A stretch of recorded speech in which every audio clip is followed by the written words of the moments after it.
Okay, in this section, we're going to find an antiderivative using a method called U-substitution. Now, what you're going to find is that every function cannot be integrated. We're going to use more techniques when we get to Calculus BC, but U-substitution is a nifty little technique that you can use when you have functions that are composed. It is sort of the opposite of chain rule. So if we look at this function, x plus 2, quantity raised to the fifth, we see that we could write this as u to the fifth. Now, I can integrate u, hopefully, at this point, you can integrate u to the fifth all day long. So if I could get this to look like u to the fifth, then I can integrate it. Well, if I want to do that, then I have to let u equal to x plus 2. And because I'm changing my variable to u, then everything has to be in terms of u, including dx.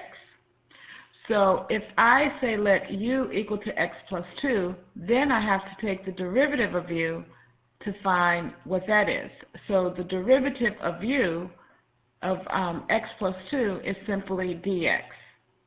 du dx, so it's just simply dx.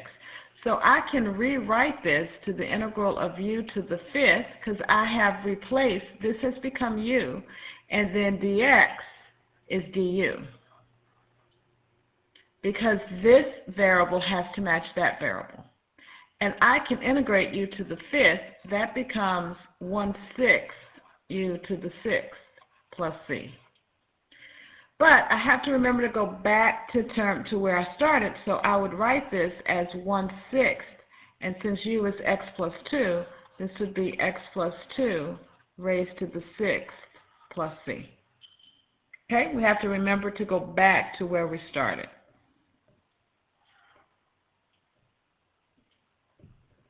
Now, once again, if I look at this, this is a composed function, the square root of 1 plus x squared. This is a composed function. It is u raised to the 1/2. So I'm going to let u this time equal to 1 plus x squared. But once again, I have to find the derivative of u. So the derivative of u is 2x dx.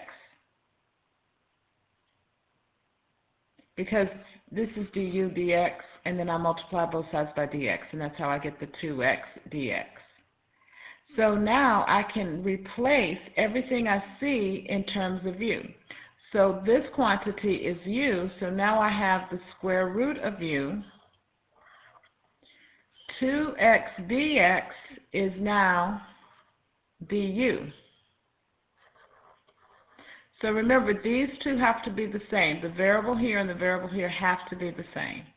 So I can integrate this by using rational exponents, and I get u to the 3/2 times 2/3 plus c. And I always have to remember to go back to x's. This is the only time you ever want to go back to your x.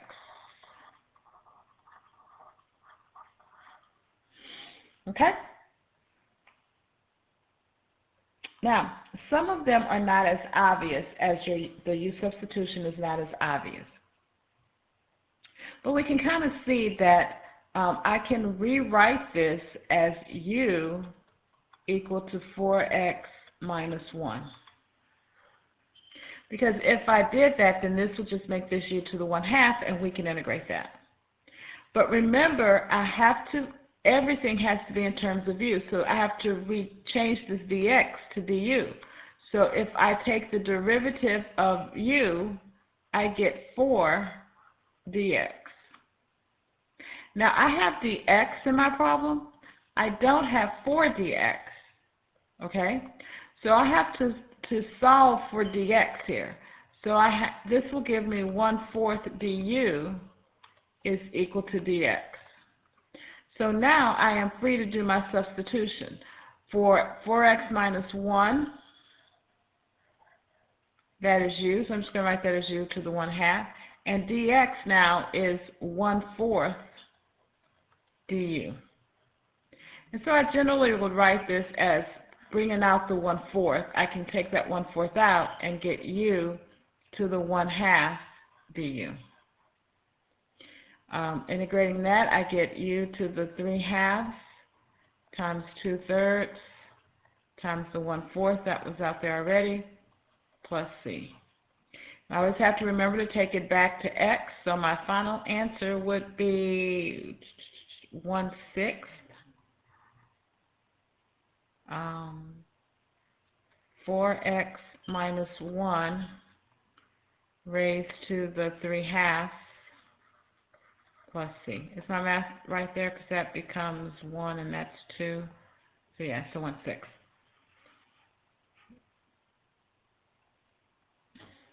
I would suggest that you pause the video and try this problem and then bring it back and we'll do it together. Okay, so my composed function, I sort of see that my composed function is cosine u. So I need u to equal to 7x plus 5. Remember, everything has to be in terms of u, so this dx has to now be in terms of du. So I can say that du is equal to 7 dx. And I'm just taking the derivative of this. So 1/7 du is equal to dx. So I'm just going to do a substitution. Every place I see dx, I'm replacing it with 1/7. I'm going to go ahead and take that 1/7 out. And this would now be just cosine of u. And the integral of cosine of u is sine u plus c. And once again, I have to go back and put everything in terms of x.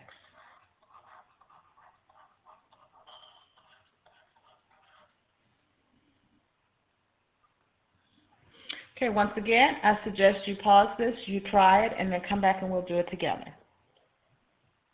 Okay, in choosing u to determine, because I need to figure out what is going to be u. Is it going to be x squared or x cubed? And here's the key. Du has to be in the problem. You cannot divide by a variable. Like we were dividing by a constant, that's fine, but you can't divide by x in order to get du, okay? So if I want to know what u should be in this case, I want to make u x cubed because its derivative is 3x squared, and x squared is in the problem. So u should equal to x cubed.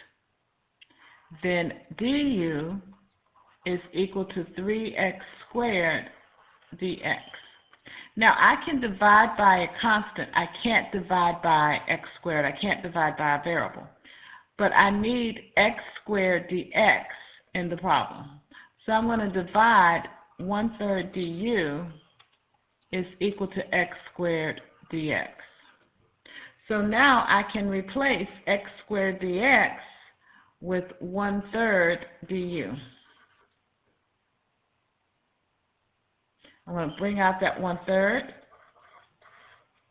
and then this becomes the sine of u du. And the integral of sine u is negative cosine u, but in this case u is x cubed. And I'm going to multiply that by 1/3.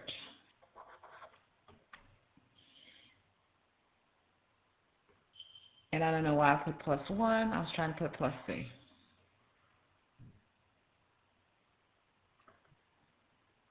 Okay, so generally when we have a problem like this and we're trying to decide which one should be u, generally the 1 to the power is going to be our u.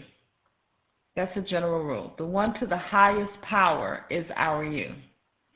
So in this case, we have u equal to sine x. Then, of course, the derivative of sine x is cosine x. So that just kind of worked out nicely because that's my du. So I have the integral of u cubed du. And of course, that's 1/4 u to the 4th plus c. and then we go back and change our u's.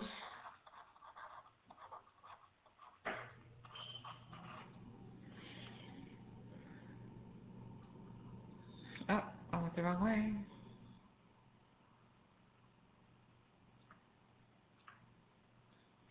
Now, I want you to notice that one thing is different about this is now that we have limits. And I'm going to show you two different ways to approach this. The first one I'm going to show you is the way that College Board tests you. They will have a multiple choice question that will test your ability to do this. The second way that I'm going to show you is just kind of a little, it's what you would probably want to do. If it's a free response question, it doesn't matter which way you do it, but if it's multiple choice, you need to understand that a multiple choice question will test your knowledge of changing limits, okay? So we're going to start this the exact same way. Now, I've always said that the one with the highest exponent should be u. Well, in this case, not so much, because let us remember that the derivative of tan x is secant squared x. So we're going to let u equal to tan x. And then du is equal to secant squared x. And since that's already in the problem, that just makes our life easier. Notice I did not write my limits of integration here.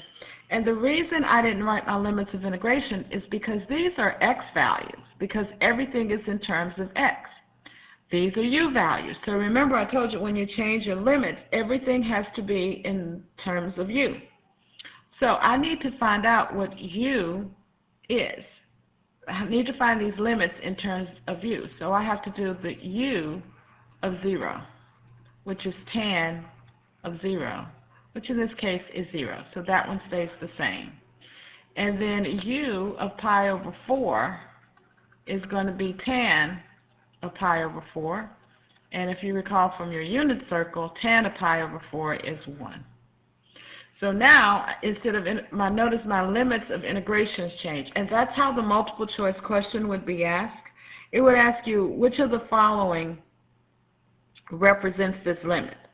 And they would have 0 to 1 u du, but they would also include 0 to pi over 4 u du, hoping that you would choose that one. So you need to know that when your variables change, your limits change as well. So when I integrate this, I get 1/2 u squared, and now I'm integrating this from 0 to 1. I'm not going back to the original. I'm going to integrate it from 0 to 1. And we can see that this is kind of like making my life easy, because that's just going to be 1/2 minus 0, so my answer is 1/2. And that was pretty simple. Now let me show you how you would do it if you did not change the limits. Okay? So if we didn't change the limits, we would start off the same way. We would let u equal to tan x, and then du equal to secant squared x. And when I wrote that, I just would not write my limits. I would just do u du. And integrating u du would give me 1/2 u squared plus c, technically. But then I would write this as 1/2 tan squared x. And because now I've gone back to tan squared x, I have to use the original limits. And you can see that this is slightly more complicated, more complex. So I'm going to evaluate this. This will give me 1/2.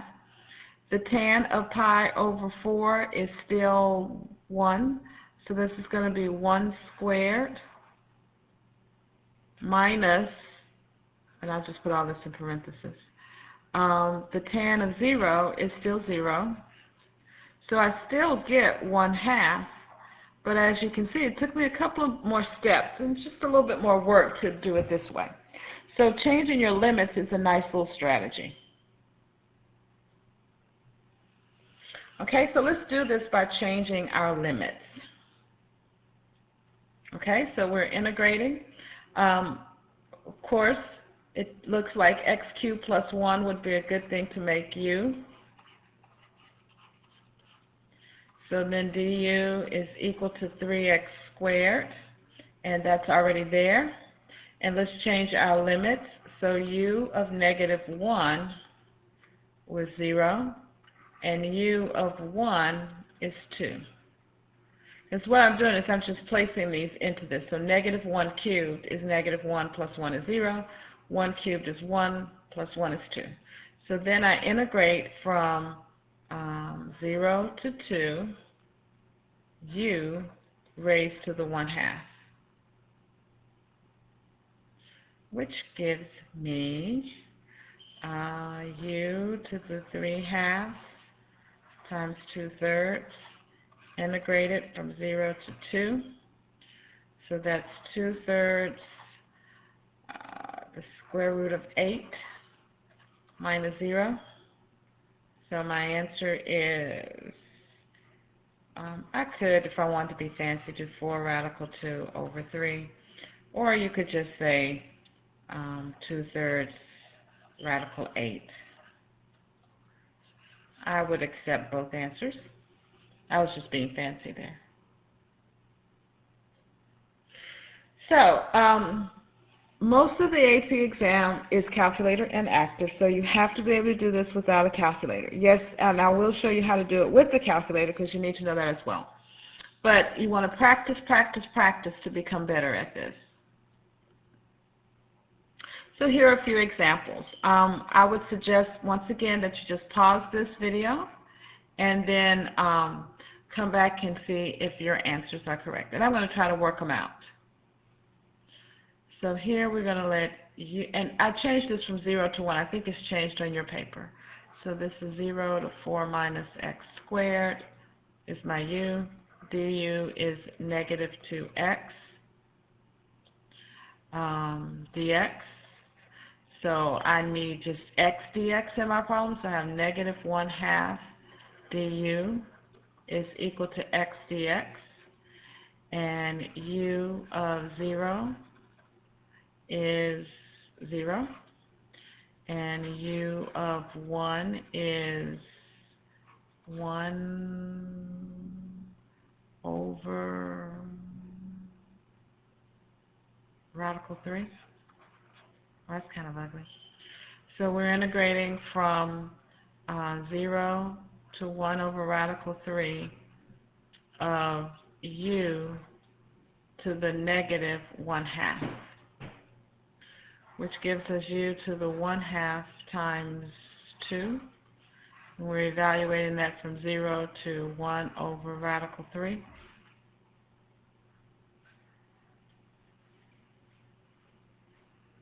Oh, that's really ugly. So the answer would be 2, 1 over radical 3 raised to the 1/2, and then minus 0.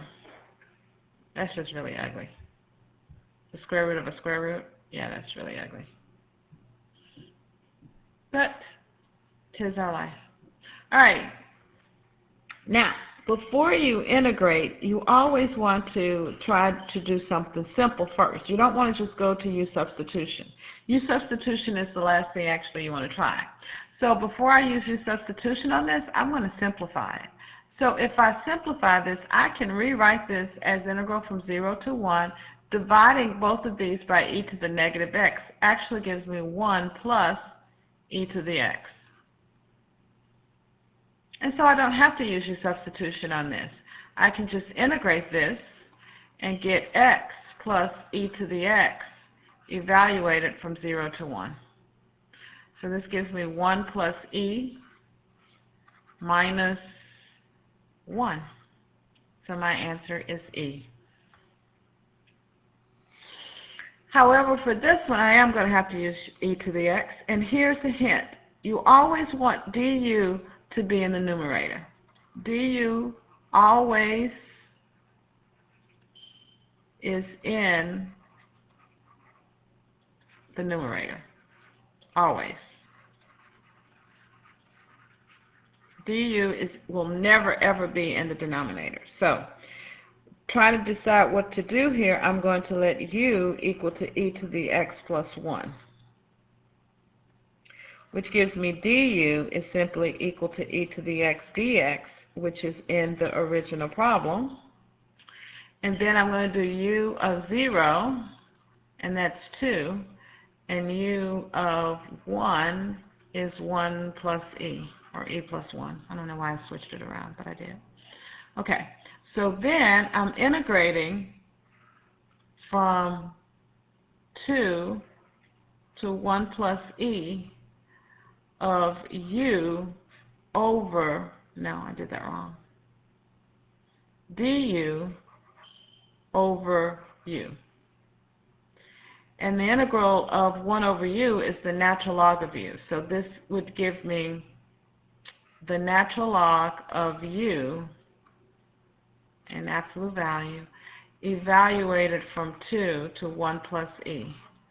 Well, these just are not pretty. So that gives me the natural log of 1 plus e minus the natural log of 2.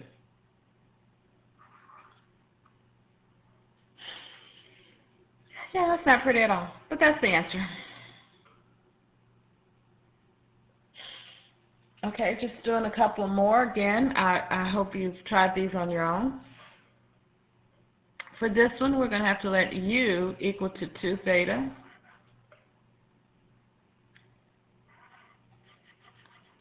So then du is equal to 2 d theta. So I have d theta in my problem. I don't have the 2, so I have to divide by half.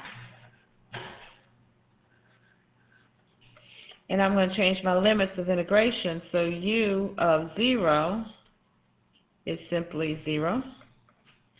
And, okay, this is bothering me. I wrote that badly. There we go. And then u of pi over 4 is 2 times pi over 4 is pi over 2. So I'm integrating from 0 to pi over 2 sine of u. Du. 1/2. You thought I forgot about that, didn't you? So the integral of sine u is negative cosine of u. 1/2. And I'm evaluating that from 0 to pi over 2.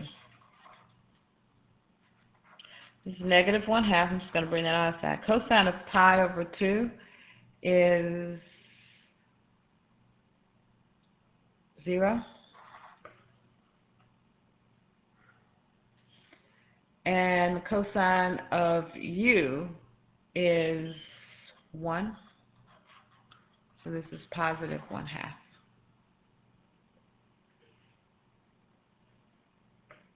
Because the integral of sine u is negative cosine. Okay. And,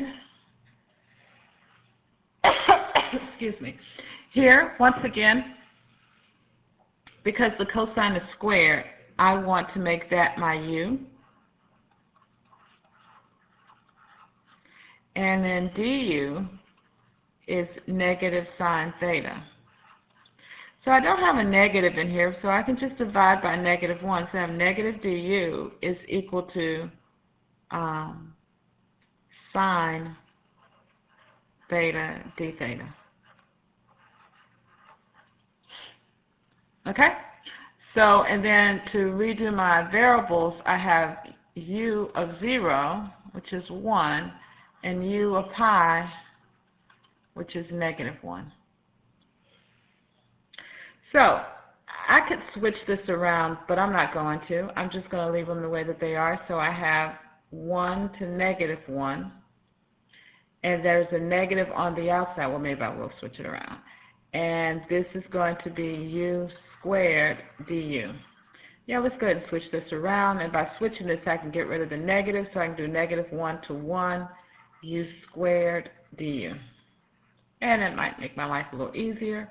So I have 1/3 u cubed, evaluating that from negative 1 to 1. So of course, that is going to be 1/3 minus negative 1/3. So my final answer is 2/3. Okay, I think this may be the last one. Where should I start? Well, this one's a little tricky, but notice if I let u equal to the natural log of x, then du is equal to 1 over x dx.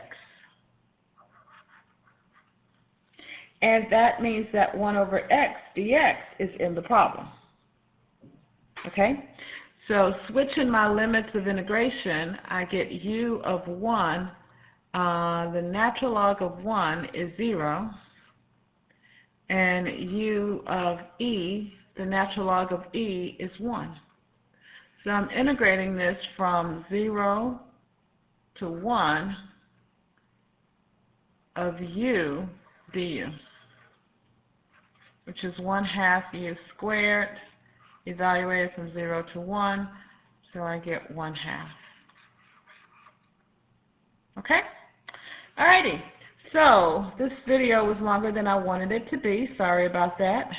And I want you to do the bottom of page 13 and all of page 14 for your homework.